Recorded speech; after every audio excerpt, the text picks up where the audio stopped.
Yo, what is up? Week 17 is done.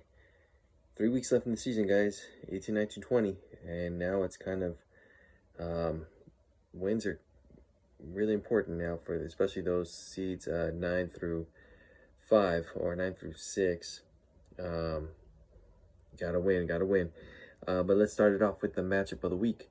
I gotta go with the Showdown Sunday that took it to the last couple at bats of the Dodger Padre game that ended in a tie 8-8 with Dale versus Moy. Great finish, great matchup. Performance of the week goes to Justin. Big win for Justin. Kept him right in the thick of things.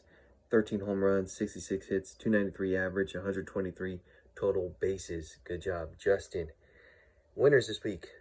Justin, like I just said, with the revenge win from, I believe, week 6. AJ with the revenge win from week 6. Adam with the win. Alejandro with the big win. And Carlos with the win. And then, of course, we had the tie. Then we got week 18 matchups. A lot of good matchups, possible matchups of the week.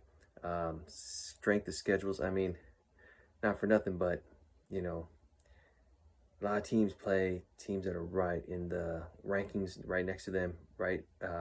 Matchups that can determine some payouts. And, it's a really, really fun week coming up. Kick it off with Ray versus David. And then we have Efren versus AJ, Justin versus Carlos. And then 3 potential matchups of the week. Myself versus Dale. Moy versus Adam. And Joe versus Alejandro. So, big matchups, big, big, big. Here we go. Looking at the rankings for next week.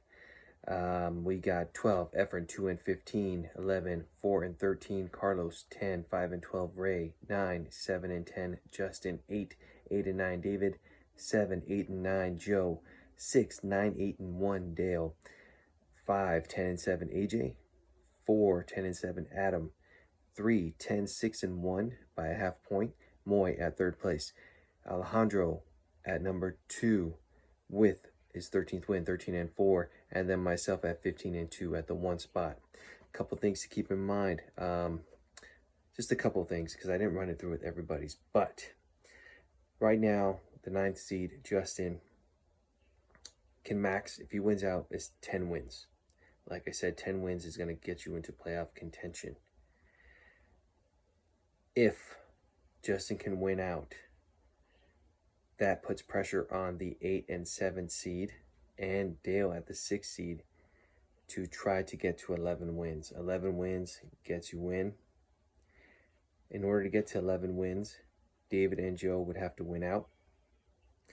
If they do not, and let's say they have 10 wins and they lose in the last week, and Justin gets his 10th win in the last week, he would jump them because we know in fantasy, if you have the same number of wins, whoever's coming off the most recent win in a matchup jumps in terms of ranking. So if you're coming off a loss with the same amount of wins in your win category, you go below the person with the same amount of wins coming off a win in a matchup. So AJ, if AJ can get to 11 wins next week, he secures playoffs. Adam secures playoffs with the win next week. And Moises secures a playoff spot with the win next week, again, because they cannot mathematically fall out of the top 8, being that the 9th seed can max at 10 wins. So an 11th win for 5, 4, and 3, AJ, Adam, and Moy secures playoffs if they can get it done next week. And then, like I said, 6, 7, 8, and 9, it's a race to the finish. Magic number for the 1 seed. If Alejandro loses and I get a win, if Alejandro wins out, that puts pressure on me to have to get to 17 wins because the max he can win is 16. If Alejandro loses once and I win one, that's it. He maxes at 15. I would have got my 16th win. A lot of info. Still under 5 minutes. That was week 17, week 18. Let's go. I will see you on the next one. Have a good one, guys.